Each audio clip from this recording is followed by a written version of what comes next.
Meghan is livid. Harry has met someone who is his age, with whom he is in love, and who is in love with him. And Meghan found out about it after she discovered texts on Harry's phone. They really hate each other now, and they cannot hide it anymore. She was the villain. How was she dangerous? Because of the need for her to rehabilitate her image. Harry was not in love with Meghan Markle. He was madly in love.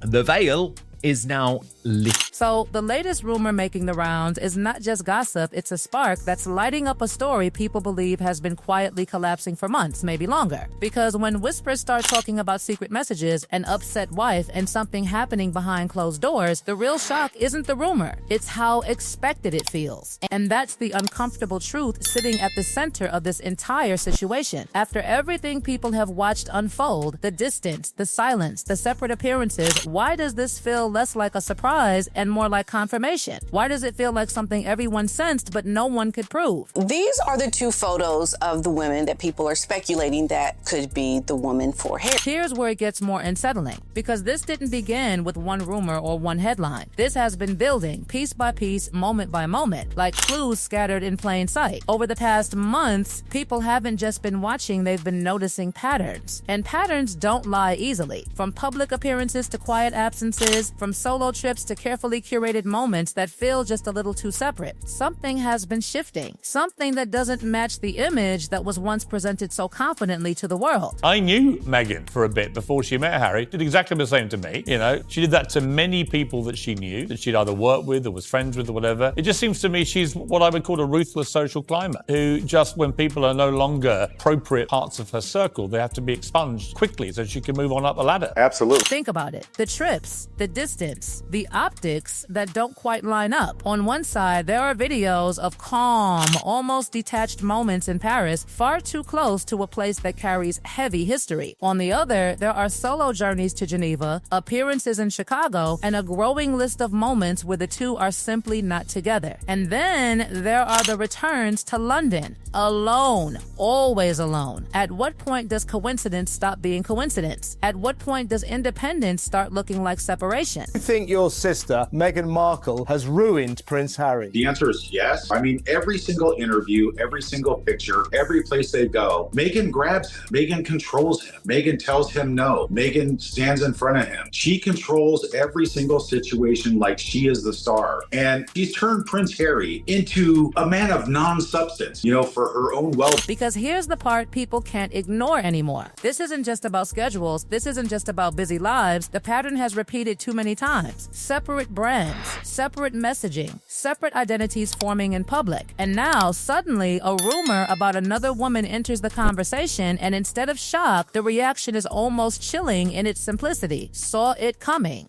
Two words that carry months of observation, speculation, and quiet conclusions people were already forming long before this moment. A girl, woman, girlfriend, friend, however you want to put it, and I'm putting it like this for legal reasons, resides, and I'm not going to say if it's actually in Montecito or near Montecito, but it's in the environs. People have seen them together. Oh dear, my goodness, Harry's growing. Is it a backbone? Or, my goodness, maybe he's not going to be able to juggle those balls outside of windows anymore, because maybe they're going to be attached instead of detached. That would be progress, wouldn't it? So forget the mystery for just a second. Forget the headlines. Because the real story might not be the rumor itself, it might be everything that made the rumor believable. That's where the trail leads backward, into moments that once seemed small but now feel loaded with meaning. Moments that, when placed together, start to form a picture that's hard to ignore. A picture that raises one uncomfortable question after another. Was this always heading here? Was this inevitable? He loved her a lot, and she really loved him, and they They had great fun together, and he liked it because she wasn't worried about the royal family. That wasn't a big deal for her. She just fitted in very easily. Let's go back. Before everything, before the current narrative, before the world was watching this version of the story, there was Chelsy Davy, a relationship that stretched across years, not headlines, a connection described as grounded, distant from royal expectations, almost resistant to the spotlight itself. And yet, even that didn't survive the pressure. Even that cracked under something invisible but relentless. Totally miserable, totally allowing his negative past to take over him, all of these court battles, and just a great sense of sadness, actually, and anger.